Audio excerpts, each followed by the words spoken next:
It's Operation Babble with Myke Shrews. It's pop culture, music, movies, TV too. It's time to explore life. It's Operation Babble time. Dishonor on you. Dishonor on your cow. I don't know the rest. You are gonna be dishonorably discharging all over the place. Ew.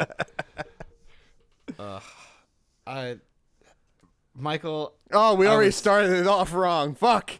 Redo. Oh no! Oh no! Do it again. Rewind the tape. Michael. John. I was really excited before we turned on The mics. the mics. Don't turn on Myke. You can't what she stop said. once I get turned on. But then I watched a thing, and it took all the air out of my sails, and I'm sad now. What did you just watch, John? Because I'm kind of curious. So they, oh man, they dropped a trailer for Mulan finally. I guess the second trailer. And that just dropped. Like literally, we 10, both watched it 15 right minutes before we turned ago, on. yeah. I'm not gonna lie, Mulan's one of my favorite animated ones. Like it is, I would easily say probably top 3. I'm maybe? going to lie and Maybe say top 5? I've seen both Mulan movies, and I love them so much. I don't even know if I remember ever seeing the second one. You still haven't seen the first one? I've seen bits and pieces. You're- My kids just watched both of them again recently, and so I saw some stuff, but I get the gist of it. You know, I don't really care. Okay, sure. I'll let you have that. Eddie Murphy, funny, ha, ha, ha. And then they did like He's honestly the worst part. I They- hate they- Wushu. they I really- hate Wushu a lot. in the second one they did what they did with Robin Williams in Aladdin, or Return of Jafar, and they just switched out a guy to pretend to be him, because the guy that plays Genie in the Return of Jafar is Homer Simpson. Yeah, we've talked about that before, Yeah. I believe. Yeah, that's And cool. then the guy and then they brought him back for yeah, King of Thieves or I whatever. don't remember who replaced Eddie Murphy in the second Mulan movie, but It's fine. Nobody remember. watched the Nobody fucking watched the sequel. Like, come on. well, they Nobody still cares. had the same actress that came in and played Mulan, so that was kind of cool. Ming-Na Wen, Yeah. Agent Melinda May. Melinda May. So I was watching it, and it looked really good for a minute there. It was like really colorful and like They still showed a lot of the same stuff from the original teaser. yeah, they really almost did a lot of like shot for shot with the cartoon, which was something I think a lot like Aladdin was really missing and stuff like that. Yeah. My big issue was there's some like bird lady thing because I guess since you haven't seen it, like the Hun, the main I guy, understand like what the what the so the main villain is guy and stuff. the main guy had this hawk that like went around. It was just literally a bird. It was just a hawk. Yeah. And in this, it looks like there's like a magic lady who can turn into a hawk. I want to die. I saw it and I go, what the hell is this? It was kind of like, it reminded me of the part in Aladdin when they made Iago like a gigantic bird and they had this like big sky chase. I was like, why? There's no reason to do this. It's just they wanted to show off, they wanted to flex their CGI muscles or something and make a female villain because, you know, Disney. I mean, it's just like easier adapt to show that character maybe rather than Why not just have a bird? rather than show the animal, because then you show that animal, then people are gonna be like, well, where the fuck's Mushu? Even though everyone's gonna be like, where the fuck's Mushu? Even though No, we don't because want to of- see him. A bird's a bird, Michael. Like, But dragons and everything and frost monsters and Game of Thrones. I don't know how to respond to any of that. I don't know. He could have just had a bird. It would have been fine. I don't know why it had to be a whole thing. It's just dumb. Because we would have bitched about how bad the bird was. Would I? Yeah, you would have. I feel you Really? would have, yeah. If you don't think they know how to train a falconeers don't exist anymore? They wouldn't have done could that. figure out- They wouldn't have could- done that. Why not? Because they wouldn't have. Dude, Oh my I saw God. the trailer for this movie about a dog, and the whole dog is just CG rather than actually using a real dog now. Oh my God, that Harrison Ford thing. Yeah, I yeah. don't even know what that looks terrible. I don't It's even know what based it on is. the one book. I forget the name of the book, but it's based on a book. I So can't read. maybe they wanted the dog to do things that it can't actually do in real life. I don't know, like, but still, like hump you on Twitch. we'll see. Sorry, that's a thing. What? It's nothing. I don't want to get into it. It was stupid. If you want to go on Twitter, some stupid girl on Twitch lets her dog essentially sexually assault her, and it's fun. Oh, in the face? I guess I don't know. Oh, I or hope in the just- back? I hope just the face. I don't know. I don't care anymore. I thought Mulan had a chance to be kind of cool because I thought they were gonna go like really realistic. Like I thought they were gonna go just straight up military stuff, but now like Very historical. You again- thought it was going to be more of a historical piece rather than like a not fantasy thing, or what? Not necessarily historical, but just more grounded, just like realistic. Because obviously they weren't showing Mushu, they weren't fucking around with the cricket. And they're not dealing with like the ancient spirits, at least that we know of right now, like the old guy, like they'll ghosts he'll or like whatever. Yeah, he'll go to the temple and like See, pray I to him or whatever. know some stuff. But we're not gonna see like the fucking ghosts and shit. I don't think. You might. but see now it's like it's the weird thing. It's like I don't know what my perspective should be going into the film because it's like, okay, well if you have a magic villain lady who turns into a bird, like Dracula or some shit. Yeah. Okay, then why not just put the fucking dragon in? Kind why, of why like not? it's better looking though, but it kind of reminds me of like Kroll or the one movie. It was supposed to be a Conan movie back in the day, but then Kevin Sorbo did it instead. They didn't make it. Son of Kroll or whatever. It was on Comedy Central or whatever. No.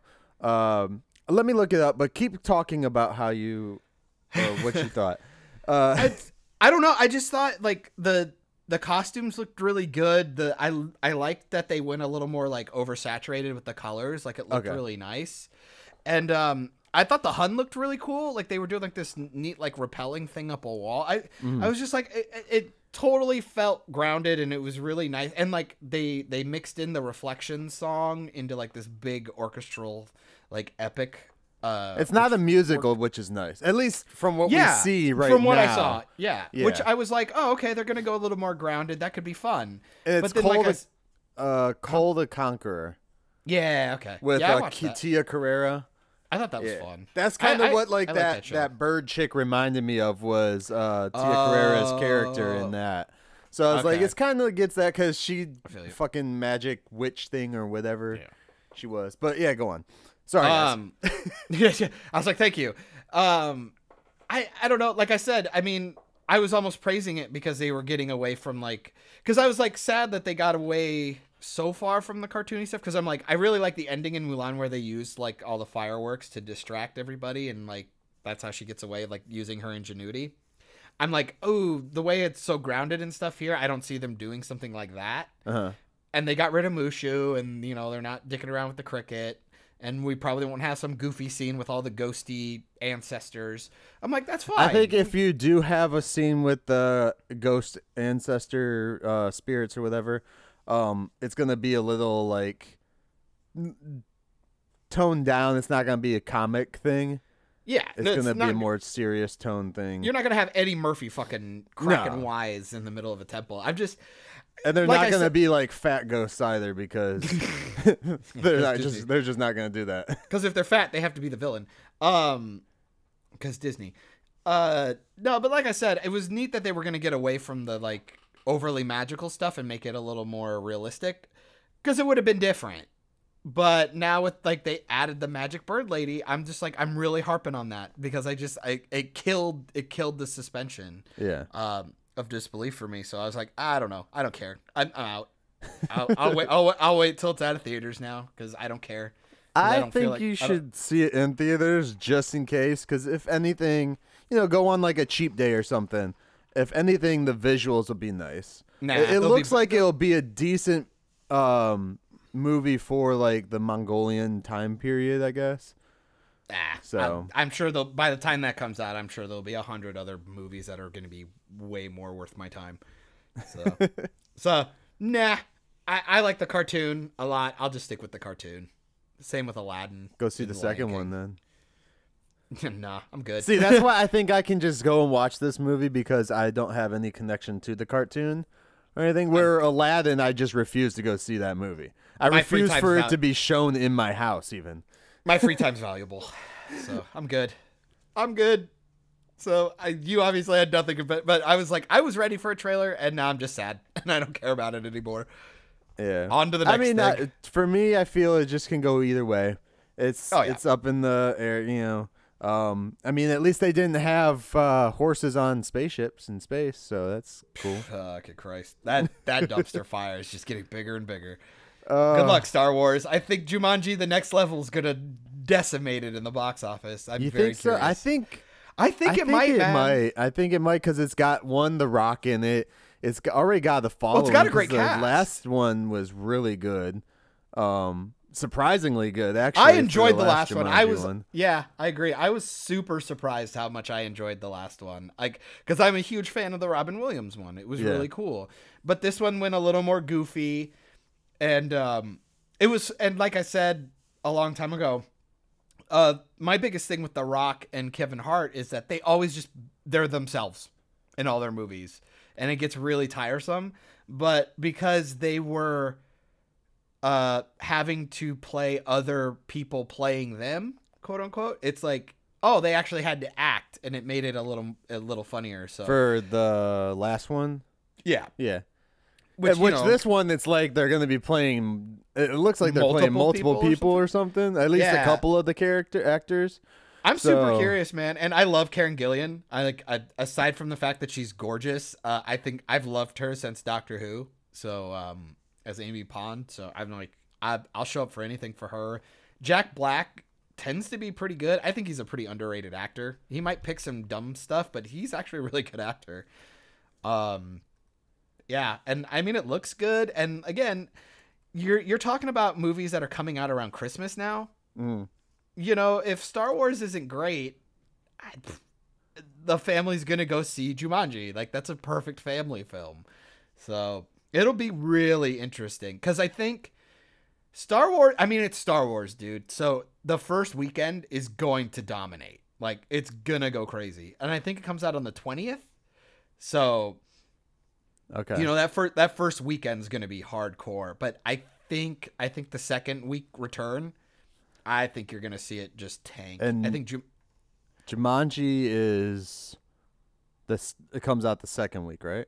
Yeah, I think it's either the same week or like the week after, I think. Because I feel Jumanji's going to be the Christmas movie to go to. That's what I'm saying. I think it'll be. I think. It's perfect timing. And if you're just like adults with each other, 1917. That's the movie to go see right there. That's the one I'm waiting for. But it's like, God, do I really want to watch a war movie around Christmas?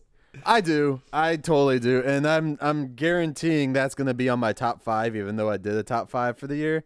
But it's like, you know, I can totally see that definitely being on there. Just from the freaking trailers I've seen, from things I've heard from people of good things. Yeah. I haven't heard one bad thing about that movie yet.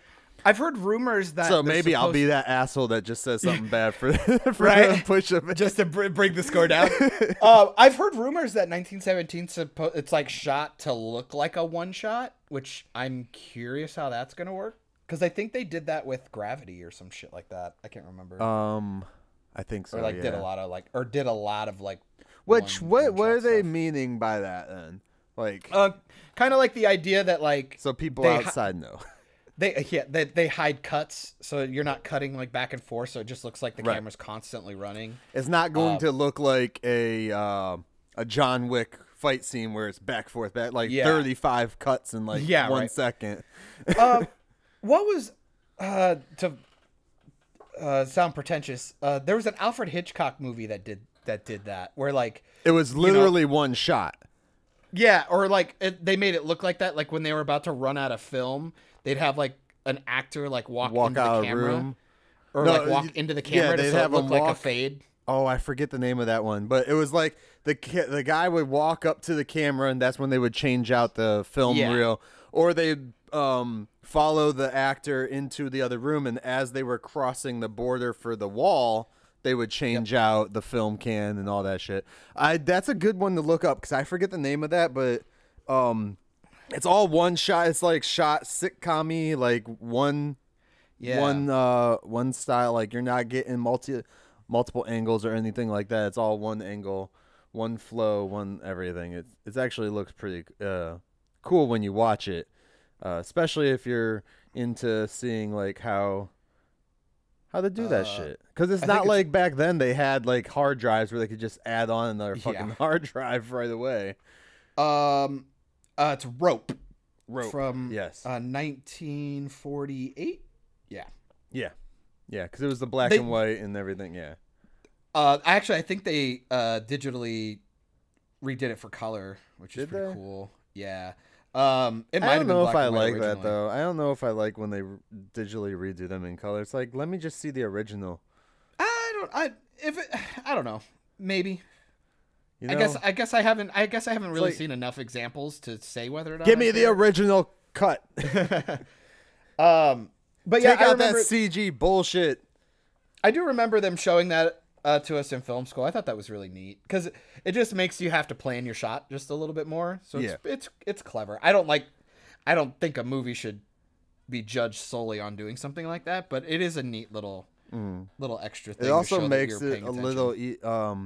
I would think, besides for the filmmakers, shooting like that makes it harder for the actors, so the actors have to push themselves to be better as well, because you actually have to know your fucking lines. Yeah, you're basically fucking live. You know, if you fuck up, then we gotta restart the entire scene over from like a point to where we could actually cut it at. You know.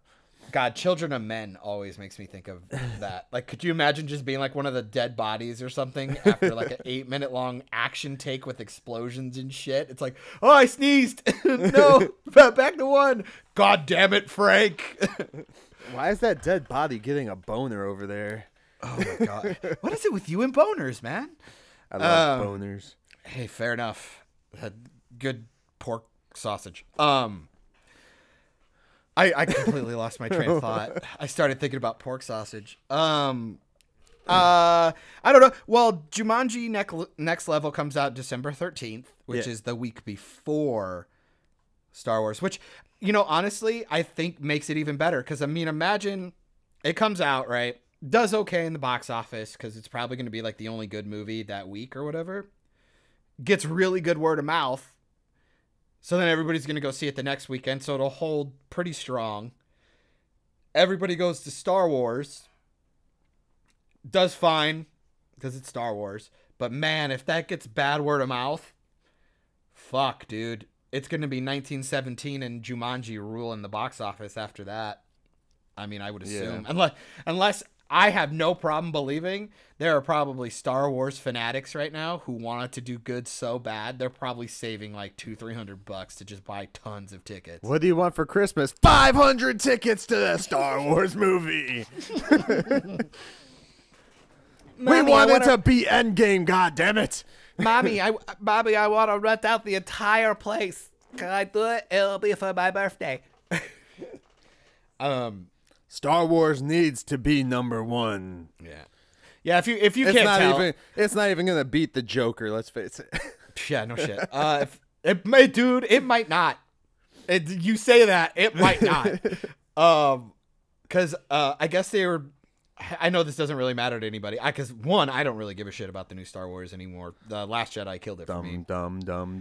But Abrams just came out and was talking about like LGBTQ representation, which is really in the bold. Star Wars movie? Yeah, in the new one.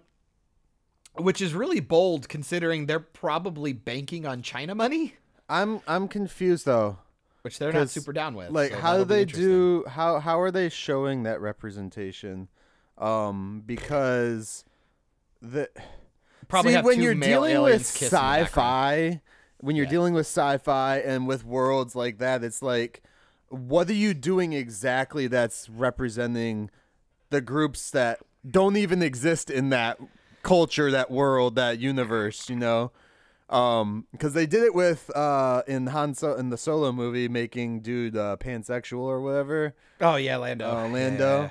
And now, like, I guess Billy D came out and he's like, That's gender fluid or something. I think that was just that was either he was just being funny in an interview, or Right. that was just pandering, whatever. I mean, he is in the new promotional Star nonsense. Wars movie, so I mean, there's part of your LGBT stuff right there because he's pan. So, But that's his what I'm saying. character. I think that's probably yeah, what yeah. they're gonna hang their hand on. But I mean, who cares? But it's like I've always wondered that, like, how do you do that, like the social justice stuff or the woke stuff or any of that pandering stuff.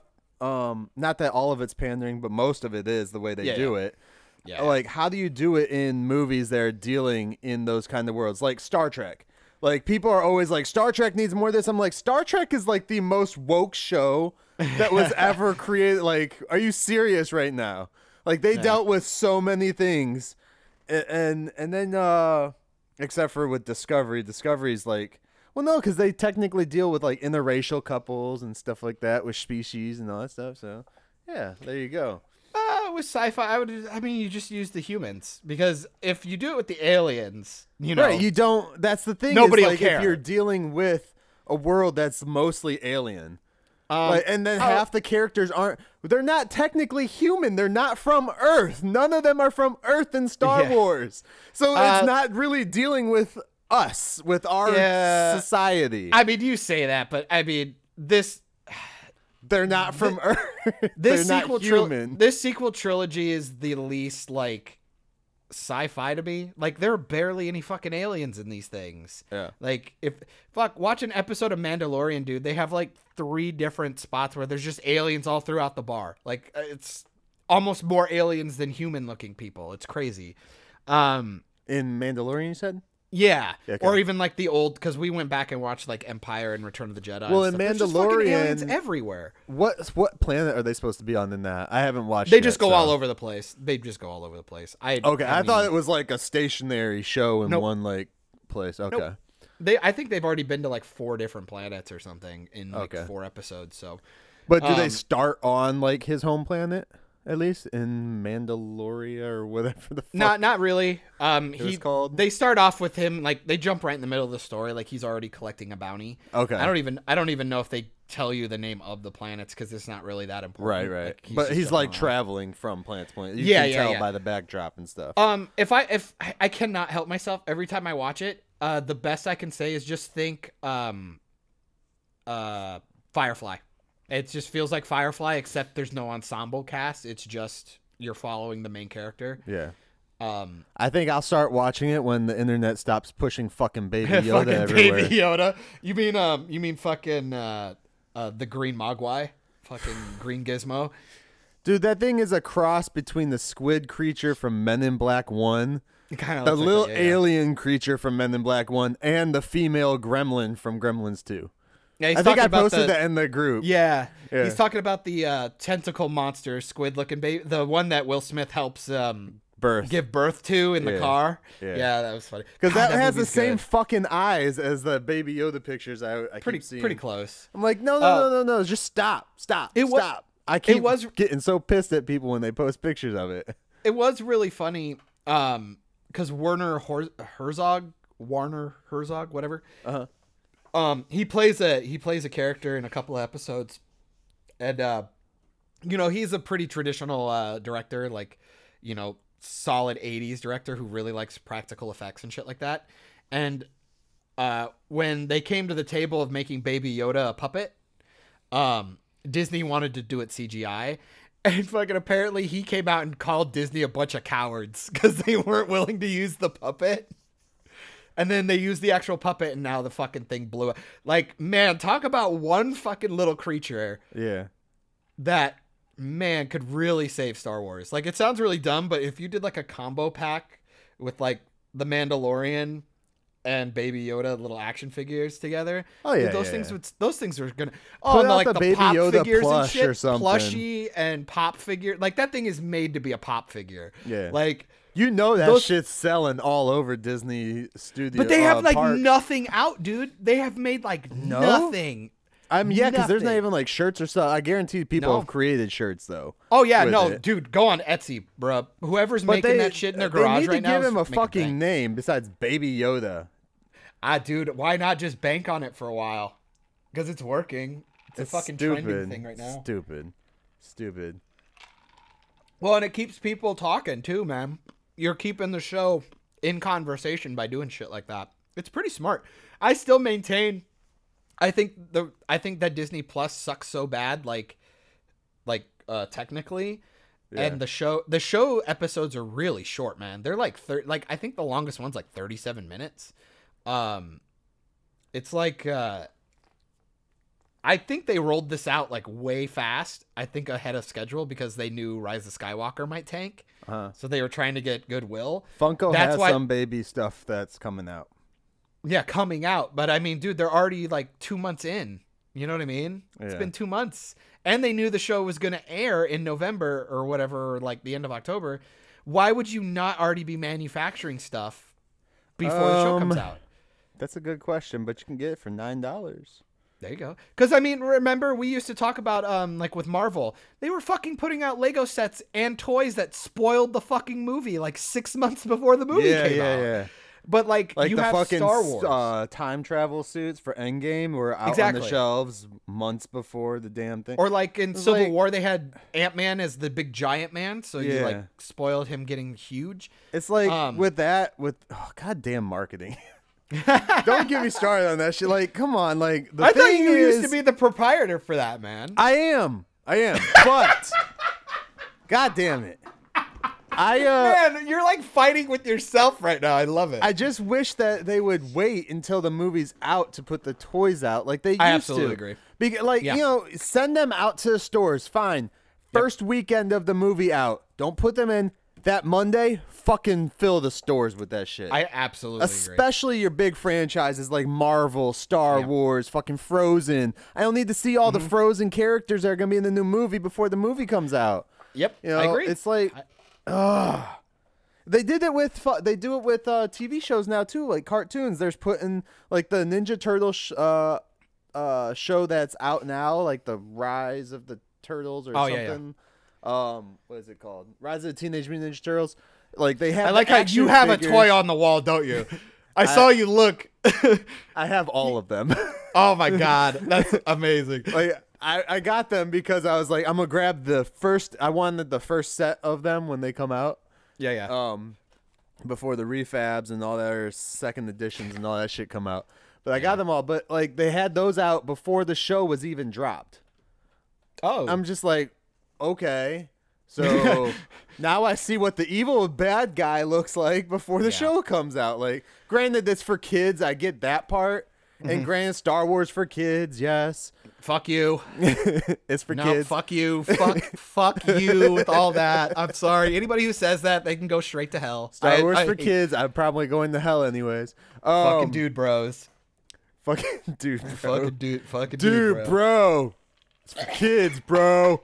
I can't believe I'm getting yelled at by fucking Fred by the fucking she's all that guy. Fuck off, Freddie Prinze.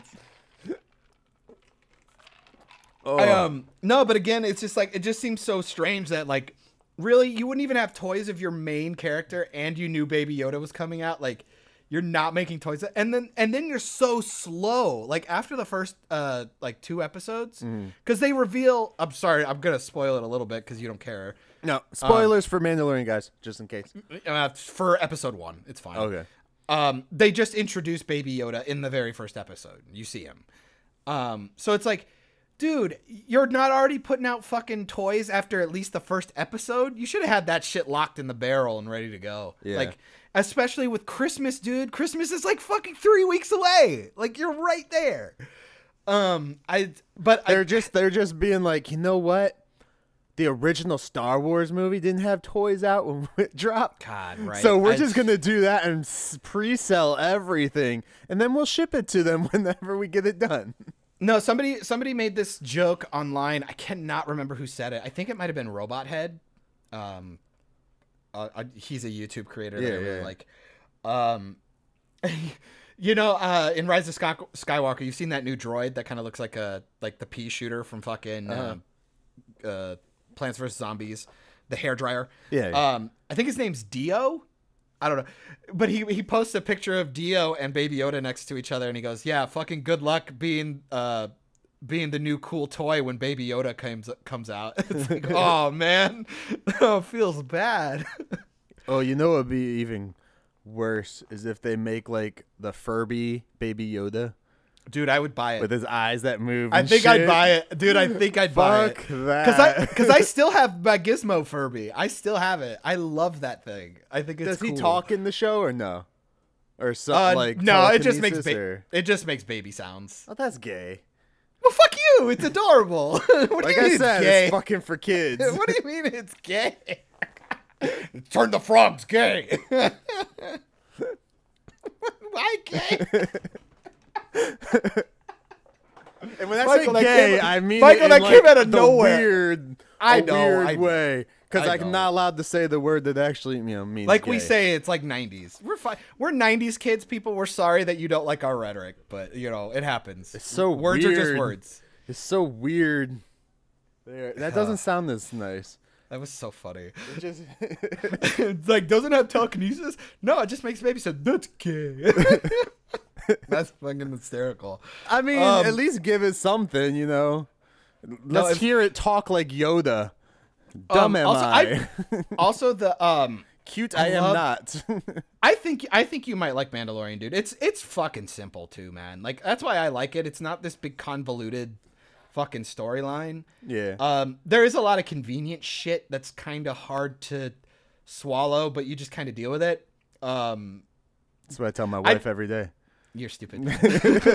I set you up for that so bad. But I really like the music and like the aesthetic is really good. It's like old Western and it feels more like the old films. And it was funny because I really like the theme song. And every time I listen to it, I'm like, God, this sounds like Rocky. And then I find out that the guy who's doing the music, I guess, made the soundtrack for Creed. I'm going to come up with my own Mandalorian theme song. Do it. Oh, right now? No. Oh, okay. Mandalorian. Fucking, let's auto-tune that. Fucking album will be on iTunes next week. Fucking check out my Spotify. There we go. But Dude, I would recommend it. Would you? See, I saw the 80s, the fan-made 80s trailer that someone did, and that made That me had to like, have got you. I was like, okay, that looks dope. I was like, I don't care about like if the show's actually good, but that trailer was dope. And again, it's an easy watch, man. I actually was telling people, I feel like they rolled it out so fast, and I think ahead of schedule, I would be willing to say. The episodes are like 29 minutes, 32 minutes, 37 minutes, or something like that. Yeah. They honestly feel like they were supposed to be longer. Like they were supposed to be hour long, and they just cut them up. But it's a fucking easy watch. Now, is every episode directed by Favreau or no? No. Or is he just like but producing, he's like showrunner? always consulting. Yeah, he's the showrunner. Okay. He's written a few. I think he directs one, but no, they kind of hand it off to a bunch of people, which I'm fine with because with TV shows that tends to work. Yeah. Yeah. I would because say they get a base set up how they're going to do it, and then they just the director just shows up to set. Like Kevin Smith has made it abundantly clear that the director does jack shit. Pretty much, like Flash especially and on all TV those. shows. Yeah. I would say the second episode's probably the only dull one. It's like it's really filler, and something really stupid happens at the end of the episode. That's like you're like, oh, okay, well, let's see where it goes. We'll see where it goes because it's only 2 episodes. I heard there was supposed to be like a tie-in or something with the movie and the Mandalorian show. I wouldn't bother. I wouldn't look into it. If I were Disney, I would keep that shit so far away from the movies. See, I was told that Mandalorian takes place like in between some of the like 4 and 3, right? 3 and 4. It's after Last Jedi or Return of the Jedi and before Force Awakens. So they say kind of the idea is it's all taking place as the First Order is starting to become a thing. So it's between episode 6 and episode 7. Yes. Yeah. That's what, pretty like cool. a 30-year gap that it could be in. Which is cool though, because it is neat to see how the galaxy has to run now that the Empire is essentially dismantled. That's how Mark Hamill's gonna get back in there. They're gonna de-age him and put him in. Oh man, don't say that. Disney. Don't give them ideas, please. Bob Iger's like wallet started to tingle. You got Harrison Ford to meet him. Oh, he ain't doing. Harrison Ford ain't doing shit, man. Like that dude is so done. He's off doing. I dog guarantee movies. you, Disney had him sign away his likeness right to them or some shit, dude. Just so they could use him whenever. Yeah, right. Have some random ass dude come in. Yeah. And voice act him. But yeah, it that's wouldn't all be that hard. But I guess we've pretty much just been talking current stuff. I mean, have you watched anything that is cool? Because I haven't talked to you in a few weeks, so I've seen all kinds of shit. Yeah. So I know we both watched one movie. Like I did a cast a couple days ago, or so with Austin again. Did your top films of 2019, even though there's still like a month of 2019. I know, but I was like, if I don't do it now, plus like with Austin, it's like he's only available certain days. Unfortunately, it's always like a day that you're not. At least time wise and shit. But like when 2019's over, it's not like there's more months that you could record. No, I didn't want to do that. Just so impatient. It was already too complicated for me to like pick 5. I was just like, what the fuck? So like I started like just tossing stuff, and I was like, well, this was actually a pretty good one. I had fun watching this one, so we'll put this there. Wow, this is really delegitimizing your list right now. You're like, I saw some stuff. It's fine. I saw some stuff. It was. You're telling me Harriet didn't make it? No, because and I'll tell you why. Did we talk about Harriet or no? I don't think so. On episode 50. No, I don't think so. I know you went and saw it, but it seemed like such a nothing burger. That I watched it, and it's a decent movie. It tells the story of Harriet Tubman.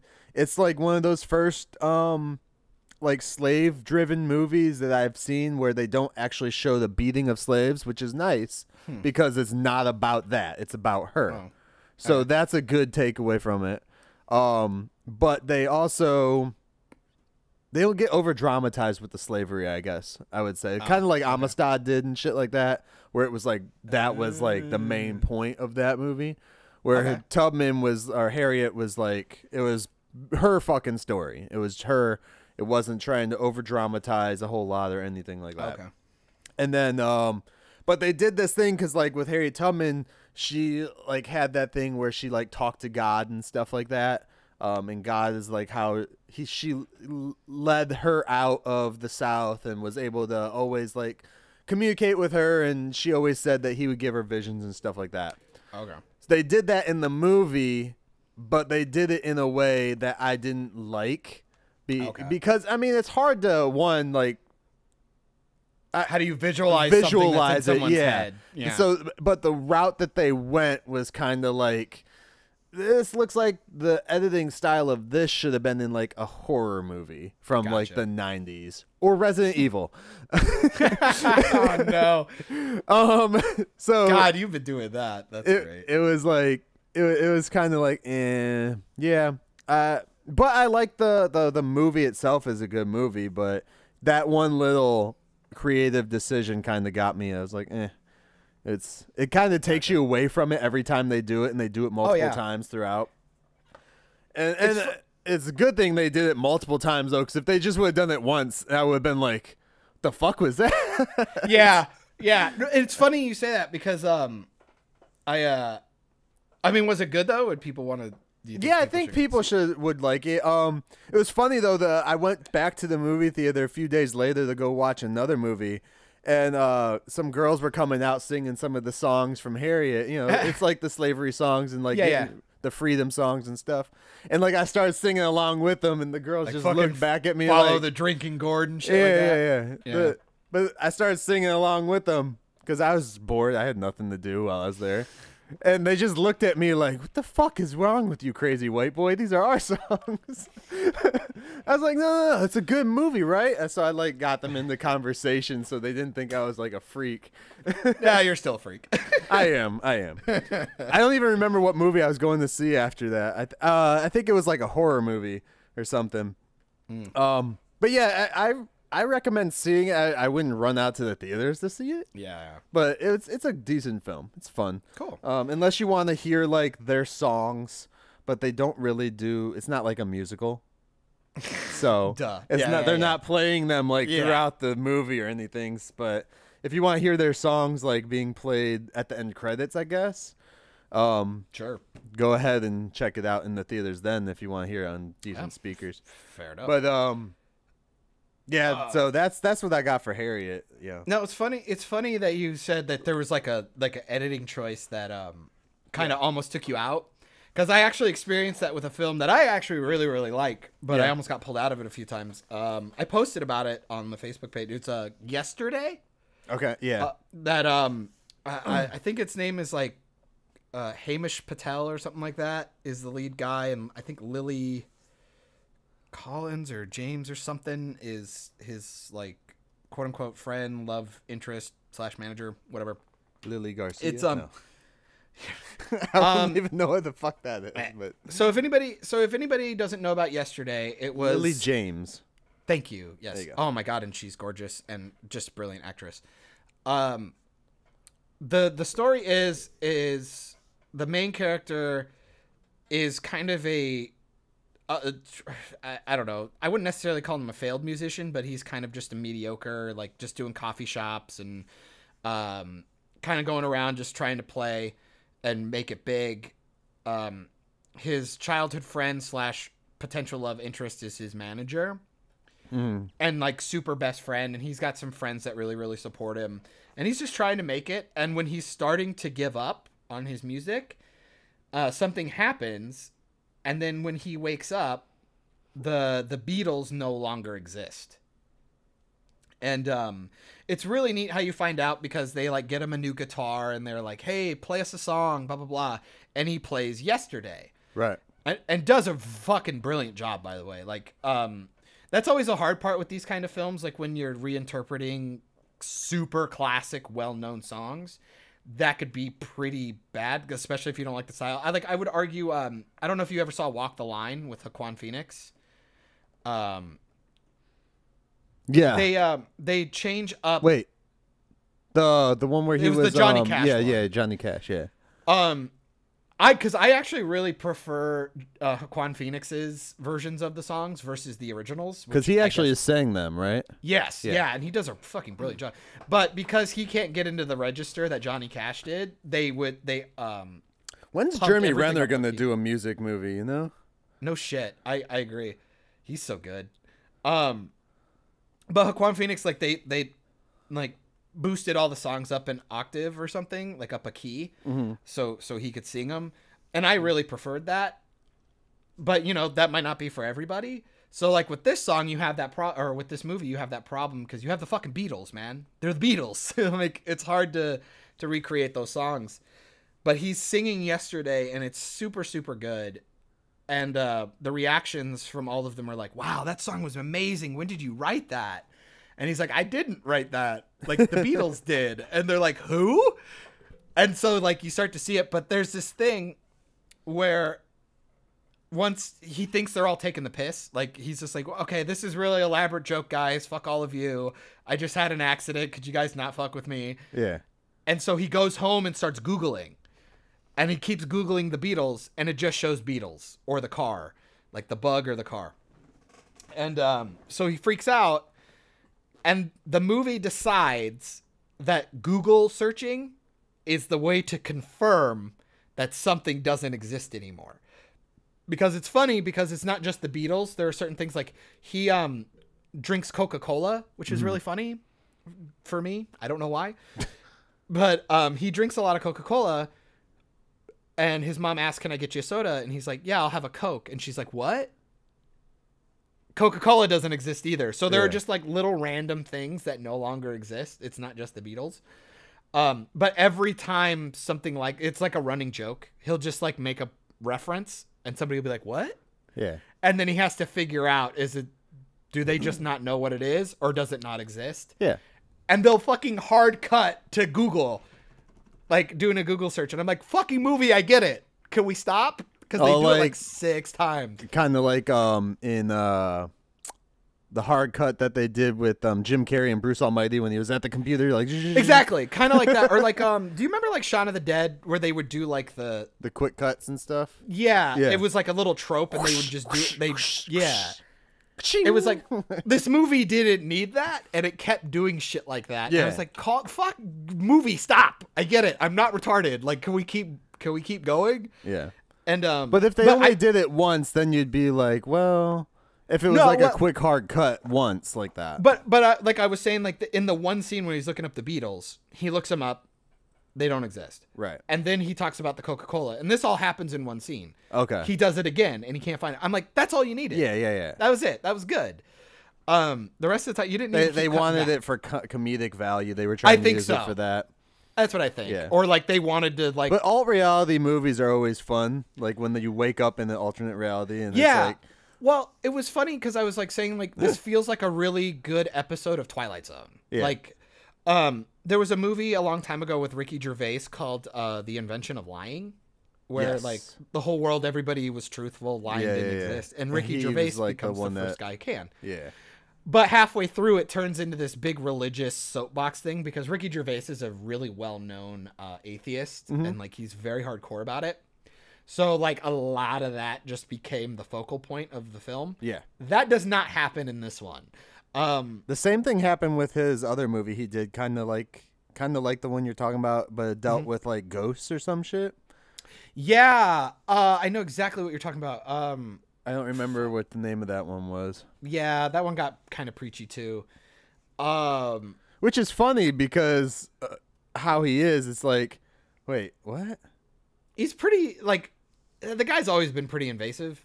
So I get, like, he likes to rub people the wrong way. Yeah. Like, he likes that stuff. So I get it. But at the same time, it's just like, man, like, you had a really good premise and you just shoved all your personal issues into it. You get your agendas in there. I mean, it's nothing different than what the studios do with all this. This is true, but subtlety it's all about subtlety, man. But no one knows what that word means anymore. No kidding. But I would highly recommend Yesterday. It was one of those films that really stuck with me because it was a lot of fun because the whole premise is that once he realizes the Beatles don't exist, he has to try and remember the lyrics to the songs. Yeah. And he goes around and starts like Ghost Town. Oh, okay. Sorry. And no, I got you. That was the Ricky Gervais ghost movie. Yeah. I don't know. Nah, I didn't really like them. They had a really cool premise and about halfway they left me. But with Yesterday, it's like it was this cool idea, like, once he started making the songs and singing them, he still wasn't hitting it big. So he had this weird crisis where it was like, oh my God, is it me? You know what I mean? It's like, maybe I'm terrible. It wasn't just my music. Like, even with these brilliant songs that nobody knows about, I still can't make it big. So is it, or it's so the I music must not be talented. isn't that great because of the time or maybe you're in now. Could be. Or yeah, there's things in the music that don't hit the marks because things are different in that reality. Well, there's a really fun scene. Like, it really shows. I would overthink. I cannot watch alt reality movies like that shit because I think you'd like it, man. Overthink it. I really think you'd like. Well, and I think that I don't know that. I think that's what makes that movie good. Is you get to think about all the things that wouldn't have happened or like. I love alt reality stuff, and then I like also despise it because then my brain's just like, what about this? Okay, multiverse guy. Yes.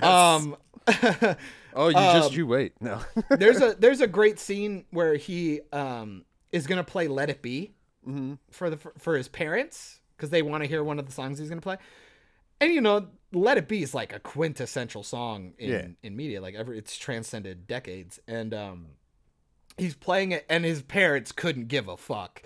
Like, they're always like interrupting him, or like the doorbell will ring. Yeah, and he gets really frustrated. And I'm like, I don't know. It was a really clever, simple story that was executed really, really well. I enjoyed it a lot, and And it doesn't hurt that the music was actually good. Like the recreations that they did were really, really well done. I would highly recommend it. It's a lot of fun. It's really, really good. That was kind of like the movie that kind of came out of nowhere. It was one of those movies that like I knew I wanted to see, but I didn't think I'd like it nearly as much as I did. It really, really stuck with me. So I highly recommend that one. So there you go. There you go. Probably would put it on my top 5 2019 list. Since you're talking about some like alt stuff too, Isn't It Romantic was pretty fun. What was that? The Rebel Wilson, where she gets sucked into the the romantic rom-com, comedy, quote unquote. Yeah, that looked interesting. It was fun, except for like in the first 5 minutes, I saw a cameraman on the chair, and I was just like, "What the fuck?" Really? Yeah, because they're like doing this shot, and like you'd see him, and then you see the cameraman like right here. Oh, I was like, "Why did y'all cut that out?" It was like 1 second, just cut it out. Oh no. I don't like. My problem is. And that was in the real world. If it would have been in like the rom-com world, I would have been like, okay, we got this. I was actually about to ask because like I was like, did it feel like a TV show? Okay. Yeah. So no, it's supposed to be like in her head. I don't know, man. Rebel Wilson's really fun in small doses, but goddamn, I don't know if I could do a whole movie. I think it works. I mean, yeah, Liam Hemsworth was in that one too with her as like the combatant back and forth, and then he's the like love interest, right? Yeah, like the masculine love interest thing that she can't have sex with because it's a rom-com, so you can't see it, so it cuts every time. They did that in the trailer.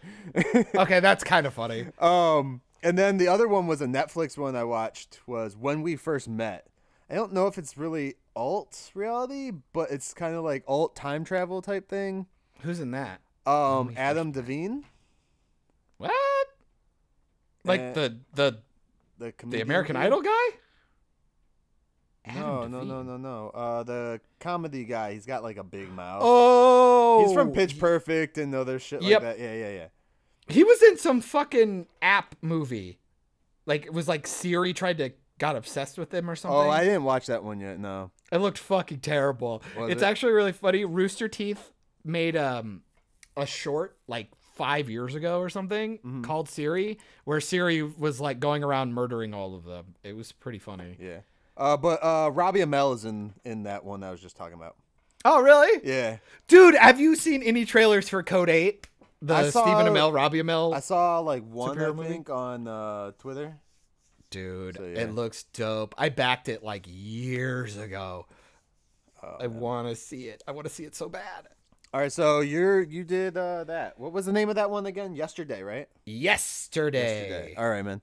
His troubles seem so far away. And then I'm trying to think. I've seen a bunch of stuff, but it's like, do I want to talk about it? Do I not? I don't really care. All right, how about, here's another one I'm like super passionate about. Fucking Ford versus Ferrari. Ford versus Ferrari. FVF. FVF. And it ends like Superman. Martha! What? God damn it. What'd you think? I'm curious. I was actually really surprised that didn't make your top 5. I'm not gonna lie. Yeah, I mean, I grew up in a house full of gearheads, so I knew somewhat of the story, and we might spoil, right? Oh yeah, absolutely. The spoilers for Ford versus Ferrari. I like spoiling films because I feel like if you can't really talk about it, you can't really explain anything. Yeah. Well, you can do it in a way, but then you're just critiquing the way it's being made, and this is about babbling about the fucking story. Or you're like being superficial about it, and it's like, well, maybe there's actual like really good parts in it that like. John, because I'm not gonna lie, there are a lot of movies where there's like 3 the director for Ford vs Ferrari's dick is like so big that and he worked for this studio. I don't even know who directed that movie. Honestly. I don't either. I don't either. I could be fucked. I don't care about fucking. I love how they call it Ford V Ferrari. It's like they were trying to be like Batman v Superman. James Mangold directed that. Why does that sound familiar? Because it's the guy who did Logan. He produced Logan. He does a lot of producing. Let's see what he's directed. No, he directed Logan and the Wolverine. Okay. There you go. And 310 to walk, Yuma. And Walk the Line. Yeah, and Look Walk at the that. Line. There you go. We're back. Copland. He actually did a lot of good stuff. Damn. Do you remember Copland? Fucking Yeah. Sylvester Stallone. That was a great film. Girl Interrupted. That was Another great film. Night and Day was pretty good. I never saw 310 to Yuma. I heard it was awesome though. Yeah. So this dude has a fucking great track record. He's gonna be the Wolverine's doing Crenshaw. What? I don't even know what that is. Like that? The Wolverine was kind of shit. I didn't like it. Oh, that's not the Crenshaw I thought of. Never mind. Oh. It's a giant cat named Crenshaw. Jesus Christ, no. I was like, wait, what? Well, But okay, yeah, so Ford V Ferrari. No, dude, like I grew up in the house full of a bunch of gearheads, so I knew like certain things about the characters in these things. Of course, everyone knows about fucking Ford. Oh yeah, Henry Ford the and second. Henry Ford the second. Yeah, all the Fords. Everybody knows a lot about them. Do they though? I would didn't. hope so. The only thing I knew going into the film was Carroll Shelby. I knew he made the Just Mustang. because of his cars. Yeah, and honestly, because of Gone in 60 Seconds. It's the only reason why I Okay. knew about that. Yeah.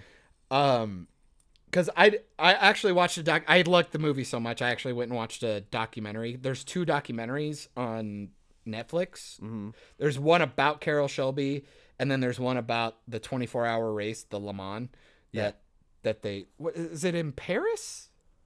Yes. Can't remember. France. Right? Yeah, Paris. Dude, it's so good. Like Matt Damon is great. Christian Bale plays Ken Miles, I believe, and he's awesome. It was neat for him to actually get to use his accent. I thought that was really funny. I was like, oh man. For who? For Christian Bale. Christian Bale, yeah, because he never really gets to use No, his actual accent. because he's a Welshman. So they did. They said something in the movie though that I found interesting because they said something about Brumos. Do you remember that? They just said Brumos real quick at the Not beginning really, of the no. movie. They said Brumos, the Brumos team or some shit. When all the guys were talking there before, like dude throws the wrench and all that stuff at the car. Oh, okay. Yeah, They yeah, say yeah. something about Brumos, and Ford v Ferrari takes place in the 60s. Yeah. Brumos Racing Team wasn't established till 1971. Wow, really? Yeah, because the company that used to own the places that Nick works for was owned by Brumos. Oh, that's dope. So I knew That's like all cool. this shit. So I was like, wait. How is why? What? I had the double take. I almost went back to watch it again to be sure like I heard them say. Oh, what I that's thought. cool. I can't wait to watch it and hear that now. Yeah. So but no, like I said, gearhead family, so I knew a bunch of shit about these things. And I was I'm going to jump to the end just because I'm going to jump to it cuz the ending was the part that I really was hoping they wouldn't have done. I didn't want to see I didn't want the drama of the dude dying at the end of the movie because I knew it was going to happen.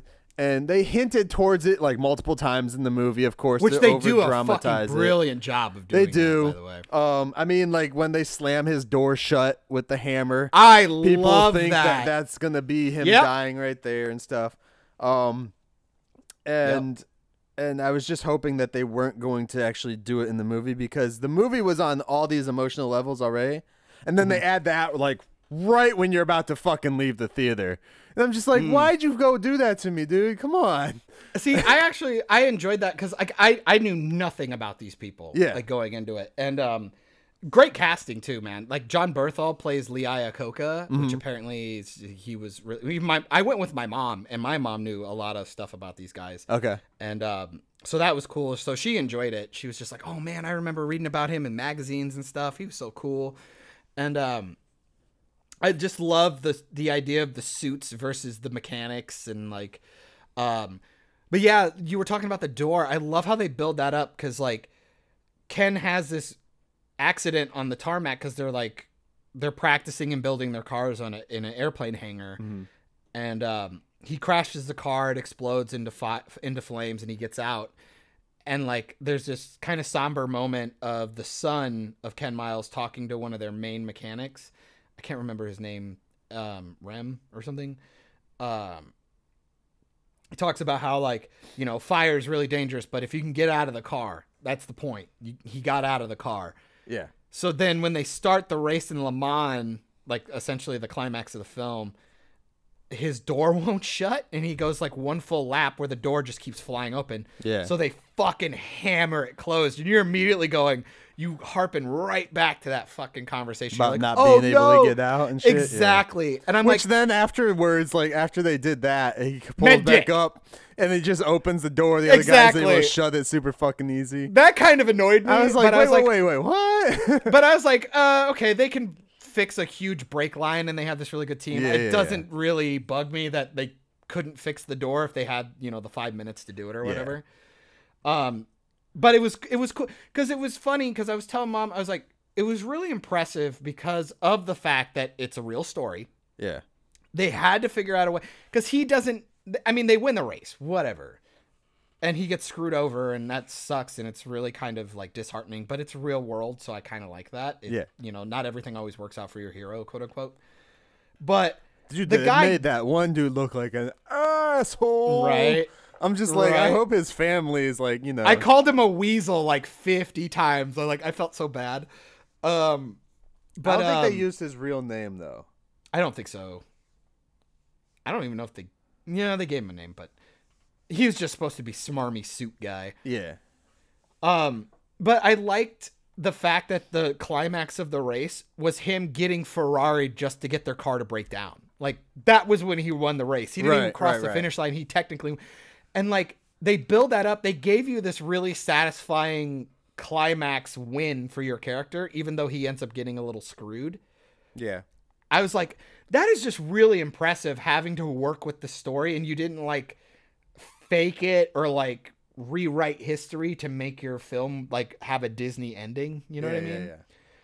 It was just really fucking well done. And like, they set up all these things beforehand, like the brakes glowing at nighttime before his brakes burnt out. So when they started like lighting up his wheels again during the race. That's the rollers too, so cool. when they're like, because they're so fucking hot because they're going so fast. Yep. Yeah. It's so cool, man. And you always forget like how dangerous those races. I mean, they're still dangerous now, but like how much more dangerous they were back then. Yeah. Because you didn't have all the specs. You didn't have seat belts. That and their cars were actually made of, you know, metal. Yeah. Like you were just. Now it's just like fiberglass NASCAR and plastic. anyways. It's plastic and shit, you know. Yeah. Well, and also it's like, and their fuel is different. Like watching them get lit up like that is insane. Because nowadays, the fuel they use in fucking race cars is essentially jet fuel. It's ethanol, so like you could get lit on fire and not even see it. Yeah. That's fucking, dude, that's horrifying. The idea of fire you can't see, like burning the shit out of you. That's also why the drivers don't get out of their car when they pit stop too. Like my whole thing is the film is really, really good. There's a lot of really good character interactions, a lot of really brilliant acting. But another pet peeve of the movie. What? Matt Damon says Porsche. It's Porsche. Oh yeah, because you know somebody who works there. That's fucking funny. I've done videos for Porsche. Is it a vase? It's a vase. Or vase. vase? Actually, I did videos for Brumos's Porsche store before get they fucked. sold. Fucking humble brag. They sold off all their stores though. Here. I won't harp it on it too much just because I think it's a really, really well done film. You should see it. I think because people, I got in a couple of conversations about like what my favorite film maybe so far has been. It would honestly be a fight between that and Joker for me. I think Joker visually is a lot more fun. Like it's a little more artsy and it's a little bit more toned down, and I enjoy the like simplicity of it.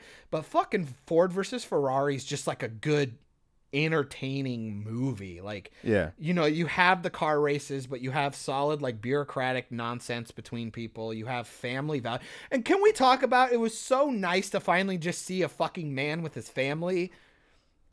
Like, it was just nice. Like, it was a good family. They're not divorced. He's not beating his wife. Like, he's got a good relationship with his son. Like, it was all just really nice to see. I did. Like, I really wanted in the movie though, like, but again, it would have been like one of those Hallmarky type things. Yeah. For fucking Shelby to just buy back Ken Miles's factory, like his garage, so he could fucking work there again. Yeah. just give you a nice little happy ending. Yeah. Dude, can I tell you, I wish they would have harpened on a little more about how good of a salesman Carroll Shelby is, because I was watching the documentary and like he got, when he built the Cobra, he had like no money and he was essentially a swindler. Like, he was a really good swindler. And one of the things he did to get some money and get some traction for the press was he had one fucking car. That was it. And they built it really, really good. But to try and show off that maybe they had more, he just every time he'd have a fucking new magazine come or the press would come, he painted it a different color. Mm-hmm. Which so they like, kind of hinted towards that with like with his first interaction as a salesperson. Like, don't fucking let him leave with that car. Yeah. I love that. I love that. Dude, he was so good. And Matt Damon's great. Like, Matt Damon did a great job. Christian Bale was phenomenal as always. John Berthal was great. The guy who played Henry Ford II was really good too. Mm-hmm. And the executive that you're supposed to hate, holy fuck, that guy did a great job. Like, I think he plays an asshole in a lot of stuff though. So he's got that fucking face, dude. He's got a punchable face. I'll just to put my artsy fartsy moment, because this will be the last thing, because I fucking love this film. I could talk about it all day. There's a scene where Christian Bale / Ken Miles is in a plane hangar working on a car, listening to the radio, and it's a race he's listening to. And because they're at an airplane hangar, the bay doors are open. You can see onto the tarmac. There's one of the car carriers, you know, like the 2-level car carrier where you just, it's a semi carrying a bunch of cars. Yeah. Goes by the door and a Pan Am plane goes by, which is awesome. If you know Pan Am, you'll understand that they nailed it with the aesthetics there. But there's all the bright lights. So they establish that the cars are in the background, the lights backlighting it. And when they hard cut to the other angle of Ken Miles listening to the radio, you see the silhouette of all these cars up on the back wall going past him. Mm. And you hear the sound of the cars zooming by on the radio. Dude, it was so artsy fartsy, and I fucking loved it. I was like, that was the shot that I go, I love this film. Like, these guys cared, and I enjoyed the shit out of it. And until I see 1917, there's like 2 or 3 other films I want to look at because I think they might jump up there. But I think Ford versus Ferrari might be my favorite film of the year. I think it's all around a good film. Like, you could take your family to go see it. It's got high octane racing, so you get your blood pumping. It's got great, just basic characters interacting. And you get the artsy fartsy shots and like the racing stuff, like the CGI for the cars and shit gets you in there. It might be one of the best. And they didn't overdo it too, which was nice. Yeah, they didn't like go all Fast and Furious with the and the fuel injectors and all that bull crap. No shit. Like, I like the beginning when they have Carol. Fucking Hobbs and Shaw tried to. God damn it. Oh God, I saw that. I finally saw that, and you're 100% right. We can talk about that later if you want. But like, even just the opening when Carol Shelby's like finishing Le Mans and it's all foggy and shit. Man, it makes you uncomfortable because I've driven in like deep fog and you get a little anxious because you can't see so well. Yeah. Imagine going like a fucking 180 miles an hour in at night. Deep fog, man. At night on a wet road. Fuck that. The guy who plays the asshole in that movie, Josh Lucas is the actor's name. He actually played the asshole General Talbot in the first Hulk movie in 2004 or whatever. Oh, or 2003. The Ang Lee one. Yeah. Right? Yeah. Yeah. Which I guess I didn't pay attention to what they called him in that. Because they also had the other dude play General Talbot. In The Incredible Hulk with Edward Norton. Right? No. It's the Talbot we got now. No. You're thinking of Oh, Ross, General Ross. Yeah. Talbot was now played by the guy from Heroes. On Agents of S.H.I.E.L.D. He was on Agents of S.H.I.E.L.D. Adrian Pastar? He's the guy who could fly on Heroes. Eventually. Peter Petrelli's Oh yeah. On brother. yeah. No, I didn't know you had such a history with cars and stuff, man. If you watch that again, I definitely want to pick your brain. I thought that movie was a lot of fun. I just have like the shit from them doing it. Yeah. I don't do cars. Secondhand knowledge type shit. I can change oil on an older car. I won't touch the new shit. I can change tires, but I swear to God, man, they make cars difficult to do yourself now. I swear to God, they do it on purpose. But yeah, dude, 100%. Ford versus Ferrari might be my favorite film of the year. I still want to see Parasite and Lighthouse. Yeah. I think 1917 will be up there. And I was since the first Dude, trailer. Parasite is so fucking good. I think actually from now doing my top 5, I think Parasite should be 1 for me right now. Number 1. I think it's better than Lighthouse. Lighthouse, I think I put at number 1 probably just because of the creativity in how they shot it. It was different. It was different. It was shot in 1:1 or 1:1.26 or whatever the fuck they did. The 4:4 frame. Yeah, the 4x3 fucking square box shit. And but like I think Parasite, as far as story goes, Parasite's got it. I feel. Yeah, I'm just excited. I every year I get like one movie that makes me feel really good about movies again, which is sad. There and you get more. Like 10 of them that don't. Yeah, but luckily I've gotten Joker and Ford make me feel like movies are good, and then but I really want to see Lighthouse because it's different. I want to see Parasite because you guys talked about it so much, and 1917. Been hyped since the first trailer, and 21 Bridges is the other one that 21 Bridges was dope. I'm excited. I want to see that. Yeah. So that's all I got for Ford versus Ferrari. If you couldn't tell, I like the film. You should go see it. It's great. Well, since I did a quick 5 list, that's probably going to change by the end of the year. We'll just say that. Because I'm going to watch more stuff that actually came out this year, not just shit that's in theaters too. But I want to do my quick what the fuck movies of the year. Oh, no. And these aren't going to change. Oh, no. And one of them is controversial. I know that for sure. Just because. And it's the last one on my list of how many? 1, 2, 3, 4, 5, 6, 7, 8, 9, 10. Okay, so it's the last of 10. Okay. Was Glass. I liked the film, but it felt like it was missing a lot of shit. Yeah. It missed the mark on a lot. He did his fucking general, like, here's my twist ending. Yeah. And what I was a like, twist! but we didn't need that for this. Yeah. You saw Glass, right? No. I missed Split. Dude, I just really like Unbreakable. I just didn't want to see it. I watched Split first and then Unbreakable. And then I was like, okay, I have to watch Glass now. So had you seen Unbreakable before Split? Nope. Ooh, that's a shame. I saw Split, and then I saw like the end scene in Split where they show dude's character, and I was like, who the fuck is that? Who the fuck is that? So I looked it up, and I was like, what's this Unbreakable movie? And Nick That's was a like, shame, dude. Nick was If you'd have saw it surprised the other way. about me not watching that. And then so I watched that, and I like fell in love. I was like, this movie is so way good. ahead of its time. Yep, I absolutely agree.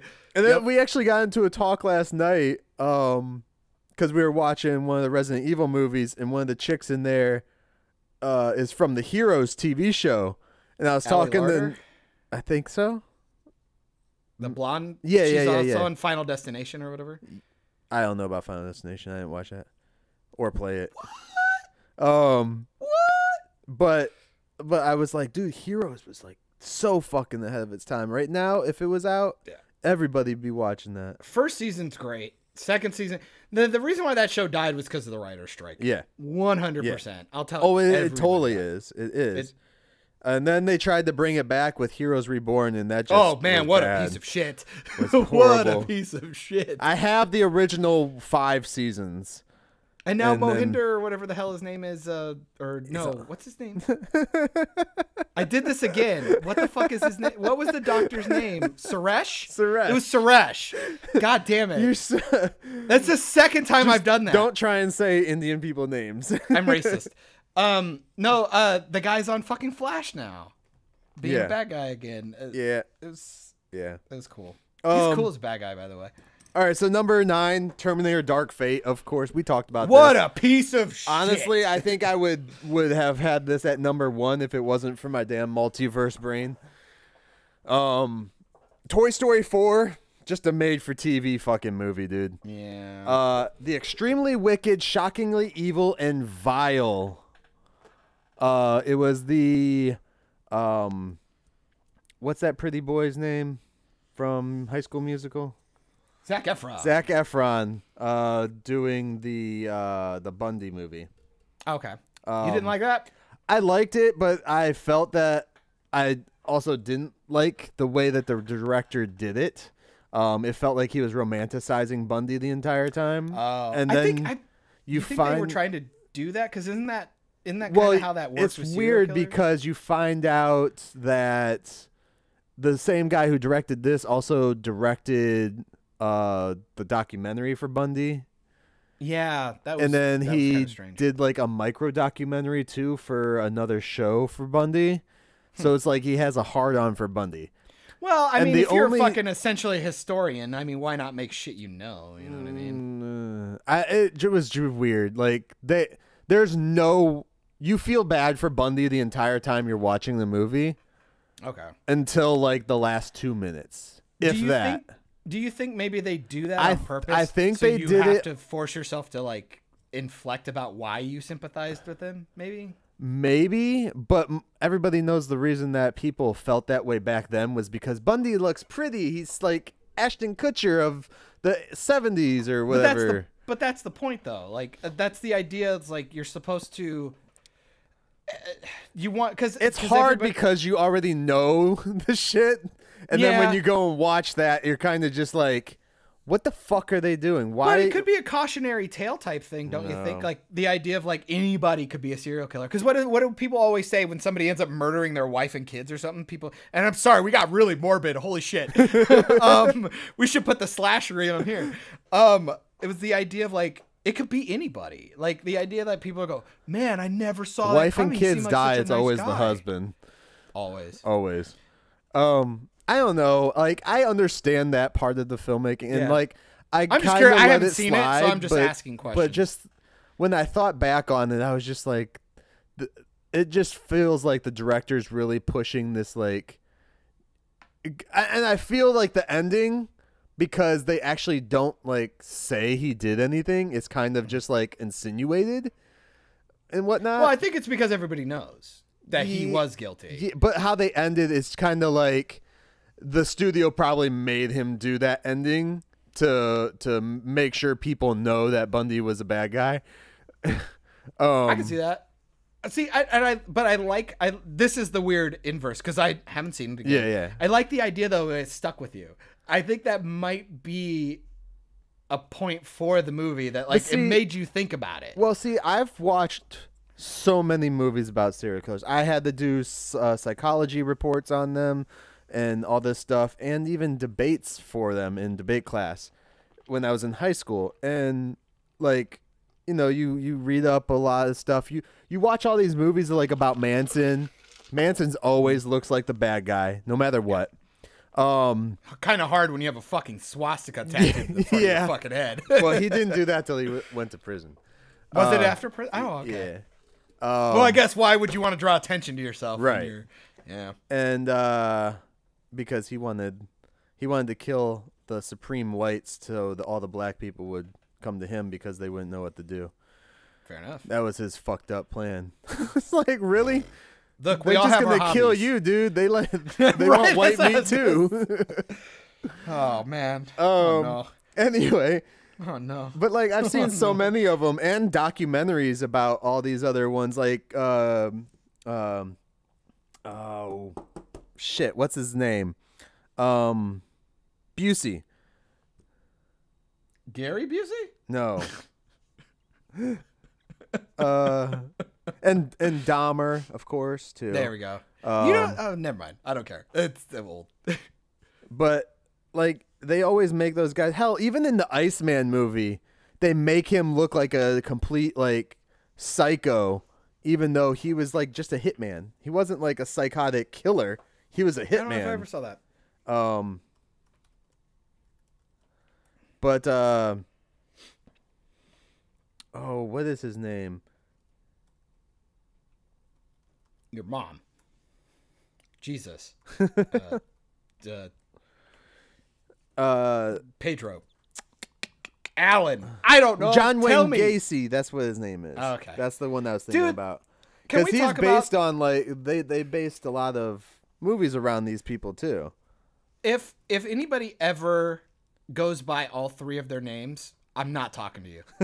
Like I've decided. I've made that decision in my life that if you go by all three of your fucking names, I'm done. Yeah. We're not talking. Because you got somebody in your basement or your fridge. Either way, I'm not dealing with it. Oh, yeah. I still, like, there's one that they, I forget the guy's name now. I've been watching too many movies lately that I can't remember, like, my history. The dude, he used to own, like, a hotel. And they actually based the whole season of American Horror Story kind of, like, off of his hotel, like the murder hotel. Sounds really dumb, but Norman Bates, is that what we were talking about? No, that's a motel. That's fictional. That's fictional. The other guy was like real. Like go to his hotel. Was it based off him? Was that a thing or did that come after? The Norman Bates thing? Yeah. That since he's fictional, did that story come after the killings or before the killings? I know it came after those killings, but it's not based on that guy. Because the other guy, like his hotel was set up as like a murder hotel. Like, there's bodies all in the basements and shit like that. Yeah. Jesus Christ. That's a cool name for a that would be a cool band name. Murder Hotel. Murder Hotel. Anyways. H.H. Holmes, that's what it is. And they actually have a documentary on the Murder Hotel. I haven't watched that one. It's from 2005. But H.H. Holmes. Yeah. Murder Castle. Yeah, all these things. Sure. Anyways. That was fun. That was interesting. At Agatha is 10, 9, 8, 7, 6 is at Agatha. 309. I don't have anything to say about that, but it was just fair enough. What number am I on? 5? Men in Black International. What a piece of shit. Just die. Die in a fire. Fuck that movie. That movie needs to be thrown in the multiverse. Go watch the first one. It's fucking incredible. I remember the second one being stupid, but having the funniest scene in the world. And I want to see 3 because I've actually heard good things. Yeah, it's pretty fun. Velvet Buzzsaw. I don't know what the hell that is. It's a Netflix movie. And even if you watch it, you won't know what the fuck it is. Fair enough. It has it stars I am really bad with names today. Apparently. And not even my killers. The guy who played Mysterio, what's his name? Oh, fucking I almost said Zach Galifianakis. That's wrong. That's Jake Gyllenhaal. Yeah. That would have been a whole other movie. Oh, god damn it. That's funny. Oh, no. Number 3 is The Silence. It's basically a ripoff of The Quiet Place, which also wasn't that great of a movie. Or The Bird Box. Number 2 is Captain Marvel because, I mean, Gina Davis and Sam Jackson did it better in The Long Kiss Goodnight, so... Wait, what? What was it? What movie? Captain Marvel. Oh, yeah, what a piece of shit. I said because Gina Davis and Sam Jackson did it better in The Long Kiss Goodnight. You confused the fuck out of me because I was like, how the hell did you get to Long Kiss Goodnight from Captain Marvel? I was like, what happened? Because it's basically the same fucking movie. You know, now that you say that, it's kind of funny. But Gina Davis is fucking awesome. She's bae. And then number 1, I put Child's Play. Just fuck me. I need the amulet heart of Damballa to put this movie into another title and take it away from my franchise. Damn it. Give me the power, I beg of you. Did you write that? That's what I wrote. That's fucking hilarious, dude. That was great. You fucking nerd. Give me the power. I'm amazed. Beg of you. I am amazed. We're bringing this up because we have to. Yeah. Because I watched it and I'm mad at you. Okay, so what you're going to talk about, what should be on my list, but I hadn't watched it before I made the list. Fair enough. So, yeah. First of all, Long Kiss Goodnight is great. It's a great fucking movie. It's fucking great. And it's basically the same premise. White girl, amnesia. It's essentially what Black Widow could have been. Sleeper agent. It's pretty much what Black Widow could have been like 5 years ago. Yeah. God, talk about fuck. Okay. Tangent. Yeah. Black Widow trailer came out. What do you think? It's missing a lot, but I'm just gonna wait for the movie. I can't talk shit about it. Let's say it looks good for a Marvel movie. It looks like a Marvel movie. If people are expecting it to be like your John Wick, it's not gonna be that. It looks like a Jason Bourne with like, Marvel. What did I said? I said it online. I said it's like a good mix of Jason Bourne with your Marvel aesthetic. Basically. I'll give you that. Yeah, absolutely. And that's what you want. I mean, it's still a fucking Marvel movie. It still has to live in the same universe. Yep. You don't want it to go like what, Red Sparrow? That dude, I was getting those vibes. Here's what I'll say about it. Although I would have wanted to see ScarJo and Red Sparrow rather than the other chick, because they do this Jennifer nude Lawrence scene. Is pretty fun. Jennifer Lawrence is pretty fine though, man. They did that nude scene, and I was like, I like me some Jennifer Lawrence. And that's not body shaming people. Well, I saw Scarlett Johansson in that fucking like Alien movie, and that wasn't very good. What Alien movie?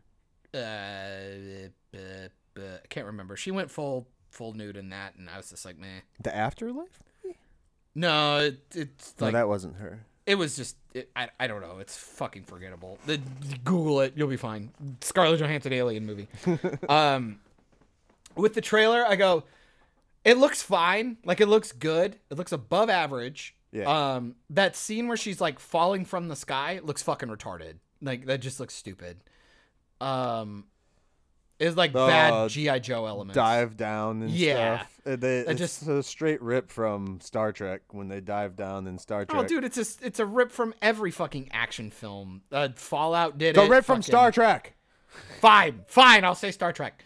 I'll just tell everybody, it doesn't matter if it's good. It's too little too late, man. Because even if it's good, what are you going to do? Make a sequel? Like, fuck off. She's dead.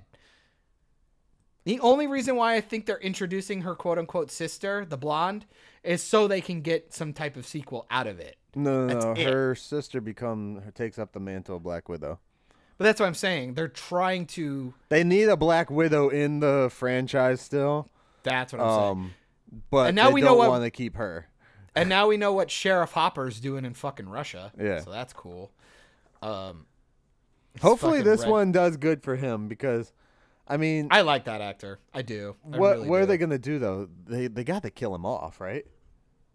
Because he's like a good guy, so it's like he can retire. Nobody retires. Captain America not did. Retired. Fuck off. They can fucking bring him back. They will bring his ass back. Put him in that machine. Turn him into like a little 20-year-old kid again. They could actually take him back in time even further. De-age him. Have him a completely different actor. Oh my god! Don't give them ideas, Michael. Multiverse. I'll probably see it in theaters just because it's fun. It looks good. I'm not going to say too much on the CG so far, because it's a trailer. It's a trailer. They'll fix it up. They did that with Endgame too. Spider-Man, all kinds of movies. Yeah. Because right now the CG just looks like it's from Captain America, but again, I just don't think there's. Again, I just don't think there's any hype Like who fucking cares, dude? After Endgame, like, come on. And Honestly, too, it's like, okay, so unless they did some weird time thing or whatever to bring her back into the time frame, boo. The movie has nothing. Yeah. It has no substance to what we've gotten already, because now you have to explain what her sister was doing for an entire 5-year gap. Unless she was snapped away. We get that. Or is why Black Widow not calling people? Yeah. Why isn't she not calling for help? Like, I don't know. Unless all of her family got snapped away, like... I'm talking Avengers. Dude. I'm talking to friends that are still around. It's just... because it supposedly takes place right after Civil War.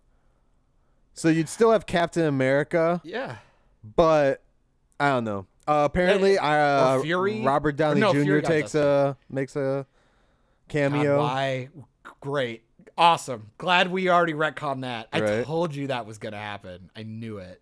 Even if he's just like a fucking hologram or something, it's like, man, you fucking disservice his death. It's so shitty. I don't know. It'll be fine. I'm sure it'll be fine. It'll be mediocre at worst, I think. But big who cares?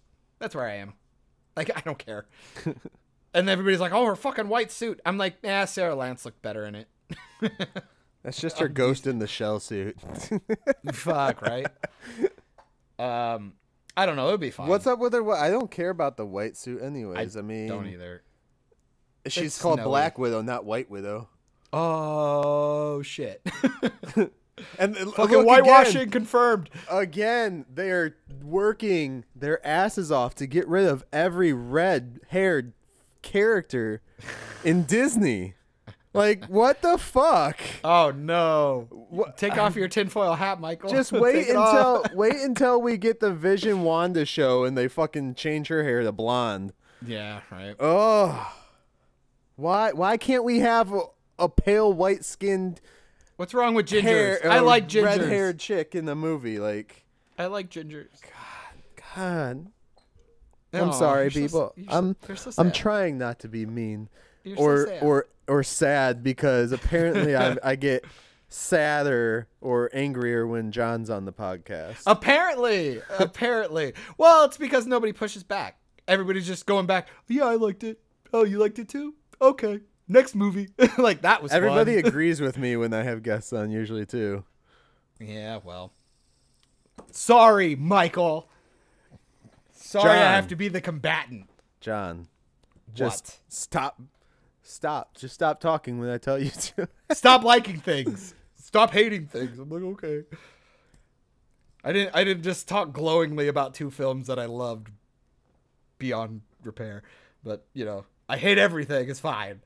But speaking of hating things, I watched something that you hated.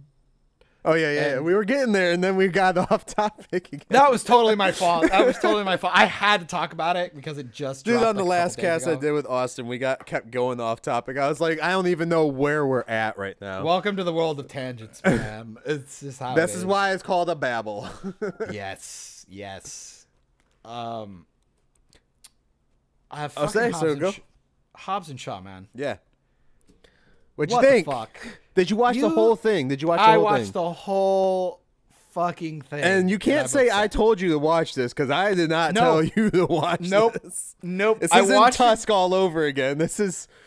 You hated it so much. And I thought I was going to like it. It was one of those things where I saw the trailer. I'm like, this could be a lot of fun. This could be really cool. And I love Idris Elba. And I was all about I'm Black Superman. I'm all about it. I want to watch it. I want to see that. I like Jason Statham. I like The Rock. Fucking kill me, dude. You undersold how shitty this film is. You hated it. Going back and listening to you talk about it, I go, you undersold the fuck out of this. I was out of this film fucking at the beginning. You forgot. You started with the Rock and Statham getting up at the same time and going through their day. Yeah. You didn't even talk about the stupid fucking heist that starts the movie off at the beginning. When she gets the virus, Idris Elba shows up, dude. Shows he's like as fast as the Flash. Why does the blonde get away? He should have killed her like 3 times. Yeah. On top of that, his I suit didn't start looks with that stupid. because the fucking breakfast thing stuck in my head. I was like, why are we watching The Rock? The Rock, not Hobbs, but The Rock. Just Yeah, wake it was up. Totally it. And like, Idris Elba's suit looks fucking stupid. The like rubber suit he was wearing, like crinkled all over. It just looked it looked worse than a CW superhero like suit. It looked dumb. And then the diner scene when Ryan Reynolds shows up and he's talking to his daughter. I was like, not only do we get Game of Thrones references, which I love films doing that right now because they are so self-unaware at the fact that that film fucking turned into a dumpster fire, or that show. Well, that It's not going to age well. This was out before Game of Thrones finished, I think, right? I don't think so. No? I think it came out after. I mean, but they were granted, done they probably shooting. finished the film. Yeah. But still, man, why do that? It's so dumb. It's why Titans is stupid too. Oh my god, all the Ryan Reynolds stuff is dumb. It's like him eating all the food in the diner. It's like bringing him a stack of pancakes. I get it. He eats a lot. It's fucking hilarious. This fucking movie That's his dumb. cheat day. That's literally his cheat day meal. know. He shows it on Instagram all the time. That's why I'm like, this movie is not Hobbs and Shaw. This is The Rock and It's Shaw. so bad, dude. It's so fucking bad. I don't even know if I can't even tell you all the things that are wrong with it. It's such a terrible film. It's so bad. Like, Writing aside, just the way that they act is completely so lazy. Is a complete 180 from what their characters were before, though. I agree. And that's one thing that really pissed me off about it. I was like, I can get through a bad action script. I can do that. But when you're in a Show franchise, me the pretty lights. I'm fine. when you're in a franchise that already has backstory for the characters you're working on, I came to see those characters. yes, Yeah. I came to see The Rock act like a red-blooded American boy, America. With the goatee and all that shit. It was just bad. It was so bad, dude. I couldn't believe it. You undersold the shit out of it. I was like, it can't be that bad. And it was that bad. It's fucking abysmal. I was actually mad that I watched it. There are very few times that I watch a film and I'm mad that I wasted my time on it. That was one of those films. So I'm amazed that didn't make your list. But given the rest of the ones on your list, it makes sense. But holy fuck, that film is terrible. Yeah. I think I had another good one. That You know I what liked, else but I is can't terrible? remember. What? Fucking Baby Yoda. Man, why? I just saw another Baby Yoda meme. This is the way. I like Baby Yoda. You're a bad man. You're a bad man. I swear to God, I saw another film, but I can't think of it. I don't know why. Maybe it wasn't that good then, if I can't remember it. Alita. You said Alita. Fucking Alita. God damn it. And now, and the irony is, or I guess more coincidental, that the Alita sequel is like trending right now. Is Fuck it? that film. Is the movie elitist? I hate you. Well done, though. Well done. But I hate you. I will say, I think the only reason why that movie gets a lot of love is because it came out when Captain Marvel did, and it was the better of the two. That's not saying much. I heard people like how pretty it looks. Honestly, I found the visuals to be clunky. I don't know. And I haven't watched it, so I can't say much. But I know. Yeah. They watched it here in the house when I was sick, so I was on a whole nother level. But they were like, "Yeah, it's a good movie. It looks good." I'm just like, that doesn't mean it's a good movie. It doesn't look good. Lots of movies look good, but it doesn't mean they're good. I would make the argument it would have looked good if they would have gone all CGI. Yeah. The problem is that they have human characters interacting with this just. So they had the problem with like Ready Player One kind of did. I would give you that. Yeah, pretty close. Yeah. Not like Ready Player One. At least had its like game world. So it was kept built its aesthetic. into the story better. Yeah. Yeah. Alita, it's like you have. It's a cartoon with humans running around in it. It was fucking weird. Like, I mean, they do this thing with like Who Framed Roger Rabbit, bro? It's not the same. Trust me, it's not the same thing. It's not like. Because Alita's a cyborg, like a real tangible character in the world. Well, wouldn't you say that's kind of how they do when they did movies like The Chipmunks or with the new Sonic movie coming out or the Smurfs. Yeah. And that's why people have problems with them. That's why they're not that great. Smurfs movies are pretty fun. I don't remember them, actually. I'm dead silent. I would have liked Smurfs if they would have done that, and they would have all just stayed in the Smurf thing. I just would have loved the Smurf movie. I would love if they take these characters, their cartoons or whatnot, and actually do them in their fucking world. Not exactly. They don't need to hyper jump into our reality or something. I agree. Sonic. 100% agree. I want to see Sonic beat Robotnik's ass and then jump on eat the a thing chili dog and pop open the tube and all the bunnies and whatever fly out of the thing and he saves the day. No, they're like Alita like adds this element of like roller ball or metal ball, or whatever the fuck they call it. It's really stupid. It's just like inline. It's like inline skating. Now I want to watch Rollerball with fucking. That's what I was thinking of. It's like LL Cool J and what's this dude? Chris Klein, right? Yes. Yeah. Yeah. God, the fucking guy from American Pie. That's hilarious. It looks like shit, and they don't establish the rules. Like they're like killing the robots, even though the robots are like sentient. Mm-hmm. But like they act. I don't know. The rules they don't make sense, and then they don't establish the world. Then they're really bad at it, and it's all contrived shit. Like. And I'm sure the manga probably did it this way. I don't care. But with the movie, Alita has is that what it's amnesia. Based on? Yeah. There's okay. I guess there's some manga or whatever. And Alita has amnesia. So fucking convenient for the film that she just walks around going, "What's that? Who's that? What's this mean?" And we just get exposition after exposition after. And I'm like, this is so fucking boring. I hate this film. I mean, they didn't even do that in iRobot. It's so bad, dude. iRobot's great. Like it's so, honestly, Alita is kind of what I thought iRobot. Like I thought it was going to be a better version of iRobot. Yeah, like a more fleshed out sci-fi world. Man, it just does not deliver. It's so boring. It's fucking. And like I said, like there's a point where the visuals, everything, the whole world becomes CGI except for the humans. And you see that turn like a little bit after halfway through, and you're like, this looks like shit. Like it looks terrible. It was honestly like they were plastering real people's faces on a transformer. It was really fucking weird. It was just this big junk pile of metal with a face on it. Yeah. And I'm like, this is really dumb. Like it's super dumb. I really hated this movie because everybody hyped it up and was kissing its ass. It's fucking atrocious, man. It's so lazy. It's like the dialogue was written at like a 13-year-old's level with these awesome visuals that start to degrade. And, it's one of those things. It's kind of like Avatar. Like you watch it once and you're like, ooh, that was pretty. And then you watch it a couple more times and you're like, okay, well, I don't really care anymore. Like, even if it looked good, it's not going to look... Like, I even have the problem with Infinity War. Like, it's not going to look good in 5 years. It barely looks good now. Mm-hmm. So, at least the story saved it, and the character interaction saved it. The fucking storyline for Alita is so boring and confusing that it's like, I hate this. Like, this is dumb. Yeah. I don't want to watch this anymore. So, honestly, I would put Alita... Alita's better than Hobbs and Shaw, I think.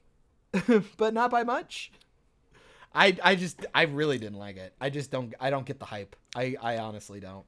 So there you go. Okay. That was my big hate. That was my big hate film.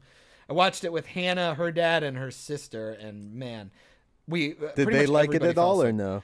Oh no. They all pretty much fell asleep. I even got to a point where I even started getting mad. Like I was just yelling at the movie. I was like, "Oh, of course, movie. Like, yeah, sure. It just works. Of course you do that." Exactly. I was like, "Oh, well, cool. Of course, I just found the ship, huh? Of course. Oh, of course the sword turns into a lightsaber. It's great. Love this film. It's so dumb." I wonder how much you had to pay to do that lightsaber. It was so dumb. It was so fucking dumb. I fucking hate sci-fi movies that do lightsaber stuff in them. Unless it's a Star Wars thing, it's like don't do that. You're just trying to get too hard. Yeah, trying too hard. It's like come up with something cooler. Lightsabers aren't that great anyways. Flame sword. But yeah, that was my big of a while. Like Hobbs and Shaw, you absolutely undersold. That was poop. That was absolutely poop. It was all poop. But I'm excited. I want to see 21 Bridges. I'm going to see 21 Bridges because of you, and I'm waiting for a decent version of Parasite and Lighthouse to end up online so I can watch that. Which it might be a minute. I think Parasite's got a HD version out. Lighthouse, I think, is going to be until probably after Christmas. So, which even if you don't watch that in HD, it doesn't matter. I just don't want fucking ads filmy on it and shit. So yeah. Okay. Well, in that case, honestly, that's all I got, man. I got one more thing. Bring it. Just because I'm not sure what I'm going to do with this. Oh. I'm watching the Resident Evil movies. Oh, yeah, you poor man. One a night. We watched 4 last night. What's it like to hate yourself? The 4th one last night. That was the one I believe was in 3D. Yes. And I remember seeing that, and I liked it on a very surface level. Number 4 is Afterlife. And Afterlife is where they started to change up stuff and let the zombies, like, evolve. Yeah. Because before Afterlife, the only evolution in the zombie you had was Extinction, where they, like, put extra chemicals in them and made them more, like, obedient, basically. Well, you could make the argument, what's the big guy in the second one? Apocalypse. Nemesis? Yeah. Yes, but he was also made like that. I'm just talking like your generic zombies and stuff. Gotcha. Yeah. He was made like that. So besides like the monsters that they actually made, Afterlife was the first one where they started to evolve. They like made the tentacly things to look like the vampires from Blade 2 and all that crap. Wasn't that also the one with like the guy who looked like he was from like Silent Hill, the dude with the big axe, and they were like fighting the shower thing, and that's like the thing. I was watching the movie, I was like, we're just not gonna fucking talk about why he's here, like who he is, what he is, because they didn't make it seem like Umbrella Corp sent his ass over there or anything. It just showed up. And then randomly there's zombies now that can dig through things and run, because before then none of those zombies could run. But then I also questioned, if none of the human zombies can run, why the fuck can the dog zombies run? Yeah, well, and also it's like, I always like the lore idea, like why did dogs turn but cats didn't? They never show cats. No, that's what I'm just saying. It's but like what happened to all the animals? In 3, they do show the crows that change. I remember that. Well, I'm just saying, two versions of animals. What happened to everything else? Are we under the assumption that they all just died? Yes. So because according to 3, the fucking virus spread everywhere. Airborne. And lakes and oceans were drying up. Sure. And I'm just like, why does a virus cause any of that? The Earth would strive with less humans. It wouldn't just kill itself. I only remember 4 being really cool in the theater. The 3D on it was fucking awesome. Compared to the others, especially like compared to 2, 4 is really good. 4 looks good. Yeah, it has more of like a closed story for if it was just itself, you know. And if I remember correctly, that's the one where they end up on the barge, and all of a sudden the movie turns on a fucking dime, and they're like in like this big white goofy shit, and like the chick gets that thingy on her chest or whatever. Fucking that movie's dumb. It's like I was just like, it turned on a dime, and I go, I'm fucking so confused. Fucking had snart in it. Yeah, fucking let her snart all over that bitch. Yeah, I don't know. Those movies are terrible. Also, but I watch them like B movies. Number 3, the way they end that movie, they like rush the people. They're in a desert first of all. Yep. So it's already they're in Vegas, I believe. Yeah, but they're it's all sand. Yeah. And they just like blew up a bunch of zombies with a gas truck. They're a gas truck that has a scoop, and it looks like Mad Max truck. They bust that through there. And then all these people and kids mostly are getting onto a helicopter to fly out of there. And Alice stays behind. And I'm like, this is the ending to Mad Max Beyond Thunderdome. What the fuck? Dude, I'm having like PTSD flashbacks when you describe this. I'm like remembering all these moments. I'm like, oh my God, I really did watch these films. It's like, oh no. But yeah, so we're watching number 5 tonight. And probably you're gonna fucking hate that one. And number 6 tomorrow night, hopefully.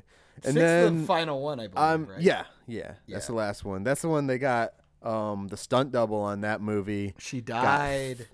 She didn't die. She got fucked up. No, I think she died. She died finally? I think so. I know she lost an arm. She got her face fucked up. She had. I know somebody died. I know stuff. a stunt woman died on fucking Batwoman. God, could you imagine dying for that fucking what? show? Yeah. That's sad.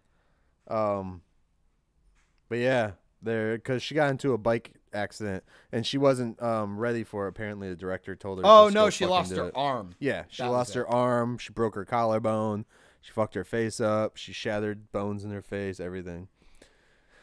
Yeah, all for these movies that don't do that great. It's like, I know, man. I think she ended up suing the production though for a lot of money, which is nice. Well, she actually changed a lot of the rules for stunt people. Yeah, like she was a big advocate for changing how. It's sad, like in our industry of film, that that nowadays things are starting to get even better. When it's like it's the 21st century, these rules should have been in place already.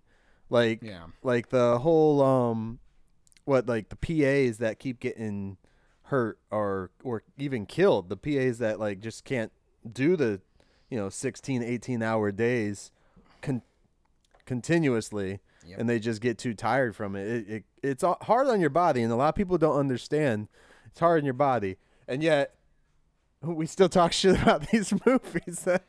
But it's a shame. I'm not talking shit about the people making the movies. I'm talking shit about the director, the editing, the movie itself. Look, at the end of the day, I'm not attacking anybody's job. If I'm cooking a steak for my family and I accidentally cut my finger off, it doesn't inherently make the steak taste better. I'm just saying. I mean, the blood might. You never know. It just makes me an idiot. That's all. Not saying the stunt. God, that sounded bad. Not that the stunt woman's an idiot. It was the fucking people put her in a bad position. Yeah, she didn't get any chance to practice her thing. They rushed her. It wasn't something that was planned either. Mm-hmm. So, yeah, unfortunately, shit happens, and I'm glad that she was able to take and get something out of it, even though she lost a fucking arm. You can't get that back. I guess you could tell you. I mean, I guess you get a prosthetic. I mean, they could have injected her with the T virus and grew her arm back. Shut up. Don't do it. Okay, I was Googling. I'm trying to see because that was I'm not seeing anything about a death of a stunt woman, but the only thing I'm seeing is there have been stunt men that have died. I know that. Ruby Rose got hurt. Okay, that one. Dialed back on her stunt stuff because they said she almost got paralyzed. What fucking stunt stuff? Right? You watch that show, you're like, what did you possibly do? You might have jumped off of a trampoline, maybe? Fucking Christ. Put on the suit too fast? God damn. What stunt stuff? I don't see her doing stunts. I don't know. Yeah. I'm not going to question it because I'm not there on set, I guess. I don't know. Yep. But, that's all I can pretty much think of. I'm actually thinking of doing some shit with watching these. The next franchise I'm going to be watching all the way through, I feel, is Underworld. Because I don't remember much of that shit anyway. Which one? Underworld. Oh, yeah. The Kate Beckinsale franchise, right? Yeah. Yeah. First one's good. Yeah. Then they get dumb. Same thing. Same thing happens with them as Resident Evil. They just go bigger and harder and get dumb. Yeah.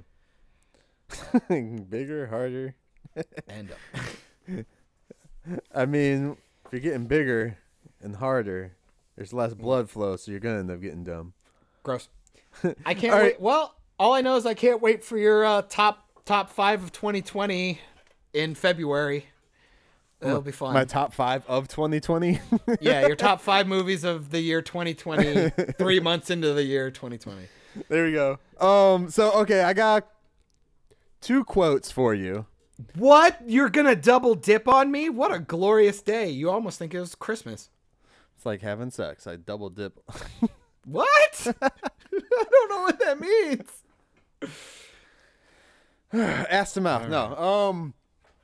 Clerks All right, so these are from a movie that probably not many people have seen.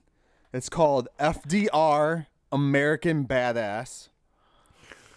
Where Franklin, it's based on Franklin Delano Roosevelt. Delano. Delano. Wow. Yes. What did I say? Delano. You're not the only person who does Okay. that. I actually think I used to do it. The only reason why I believe I fixed it was because of Night at the Museum. Well, this movie, it's a pretty fun movie. I actually suggest people go watch it. I mean, if you don't go into it thinking it's like a great movie, it's a fucking comedy. An outrageous, over-the-top spoof, FDR, American Badass, is the untold true story of our country's greatest monster hunting president. Oh, Christ. I still maintain Abraham Lincoln Vampire Hunter was a good film. Yeah. It's basically like that, but cheaper. And Kevin Sorbo's in it, too. Yeah. He plays Abraham Lincoln. Oh, Christ. But the character FDR is played by Barry Bostwick. Do you guys know who that is? I do. Okay. Well, you know who this. I guess I'm asking to you guys. He played the what was it, mayor or governor in Spin City, correct? Yeah. He was on Scrubs. He was in Scrubs. Shows he was up in like Rocky Horror everything. Picture Show as the one dude. I forget his name. All right, so quote 1 from Franklin Delano Roosevelt. Marco Polio. That's it. That's it? Marco Polio instead of Polo. These are great lines you can find in this movie. I'm stunned. I'm stunned. And then the other quote, and this will finish me off. Yeah. Franklin Delano Roosevelt from FDR, American Badass. Does my cock still work?